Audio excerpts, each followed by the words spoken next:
I think I've always wanted to make a science fiction film, so a lot of the ideas that have kind of stayed with me throughout the past few years. I guess I was looking for a project to kind of move some of the science fiction ideas into, and I was approached um, about this project, and it's something that I saw when I was at college early on, and it really stuck with me. I was really kind of blown away by it, and I hope that this film blows people away as much as it blew me away when I first saw the anime.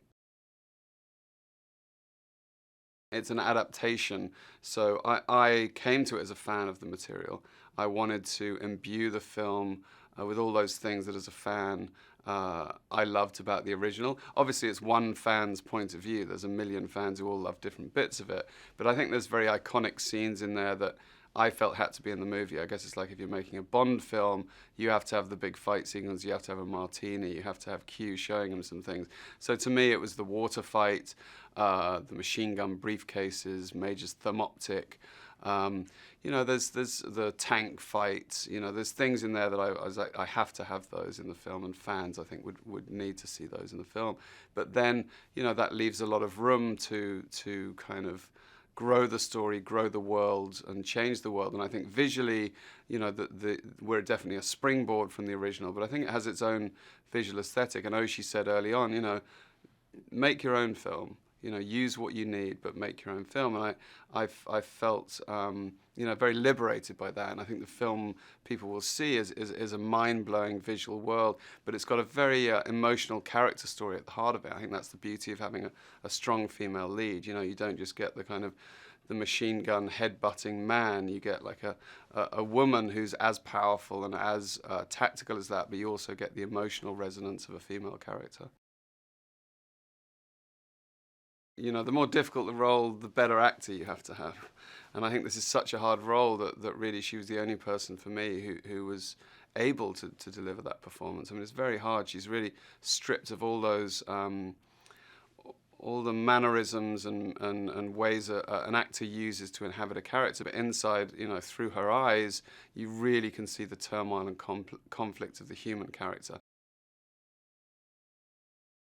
It's kind of a miracle, really. You never really know, whether these things gel or not. I was very lucky to get to work with an incredible cast. Scarlett, Johansson, obviously, Pilou, Absaek, Takeshi, Kitano, Juliette, Binoche, Michael Pitt. A group of very gifted, usually independent actors. And I think, I'm incredibly passionate about Ghost in the Shell. I have been since I first saw it. And I think that kind of really was the magnet that brought everyone together. And I drove myself hard creatively, and I think everyone kind of came on board with that, and they really, gave themselves over to come on the journey, and I think we're all very proud of the film.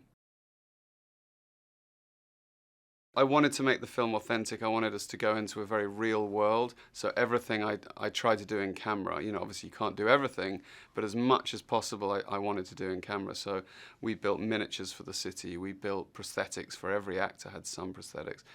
We built suits. We built animatronics. We built thousands of props, and everything was built on a set or a real location. So I think the film is imbued with an authenticity that makes it feel makes you feel more for the characters. So yeah, every actor, Pilou had to get his 4 hours to get his eyes in the morning. Michael Pitt had a long prosthetic work in order to kind of create the Kuze character. And Major was kind of poured into a rubber suit every morning. You feel like you're existing in this universe. The characters' performances feel more real because they too are in this universe. And I hope the emotional takeout is stronger. That's one of the things I'm most proud about in the film. One thing that I really strived for throughout the process was to deliver spectacle, to deliver action, to deliver a world you've never seen before, but also to create human emotional stories at the heart of it.